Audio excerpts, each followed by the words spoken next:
That one song.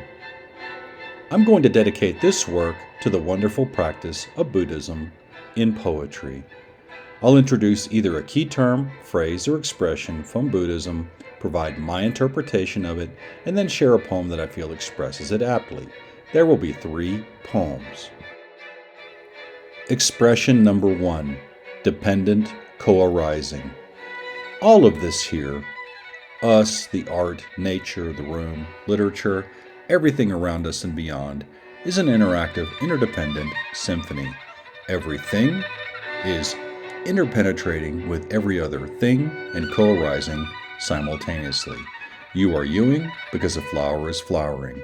I am meing because you are youing, and vice versa. Nothing exists in isolation. Poem number 1. My Tree.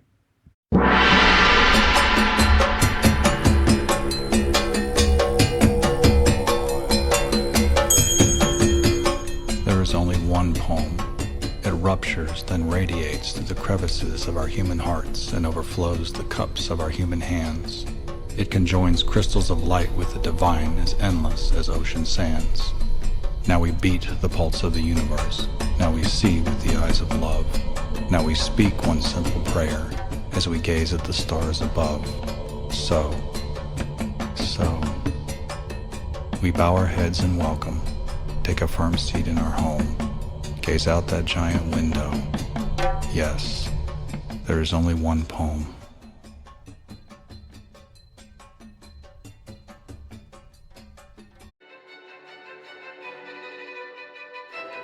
Expression number 2. Emptiness is form, and form is emptiness. Emptiness is not empty. When experienced, all artificial barriers dissolve into a rich, interactive tapestry. It harbors the seeds of potential formation such as flowers and music. Then those very flowers disintegrate back into the soil of our garden as the music fades. A field of potentialities where strings are quickened into vibrations to create rock and roll, poetry, your child love, and the tomato and basil pizza, which, if you ever had May's homemade pizza with fresh garden ingredients, it is one and the same with love. Poem number 2. Mist. Mist. There is no will to stop. Anything flowing will flow until the flowing trickles. Down, into that silent pool.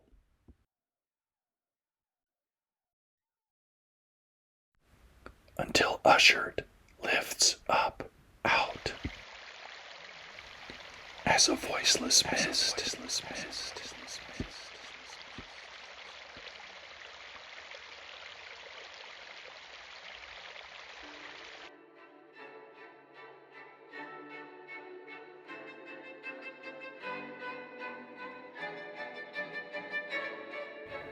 Expression number 3. Non-attachment.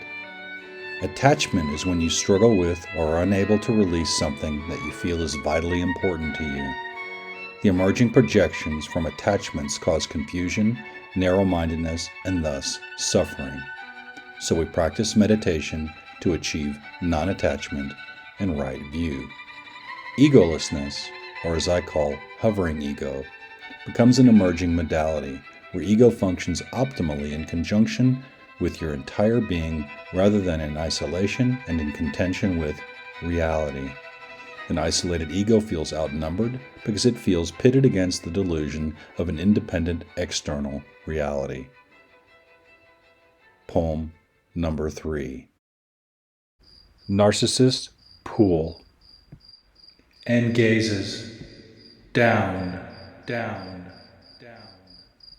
A shadow alights, mirrors no visage, no charming delights, no old myths of Medusa que Perseus, be ripple that bedappled sheen, no Gorgon or Adonis in the mirror seen, and a shadow alights, a faceless face bejeweled with the grace of a daffodil crown. I would like to dedicate that poem to Wordsworth. And in all things, just keep it simple. Buddha is bare image, meditating, sitting there.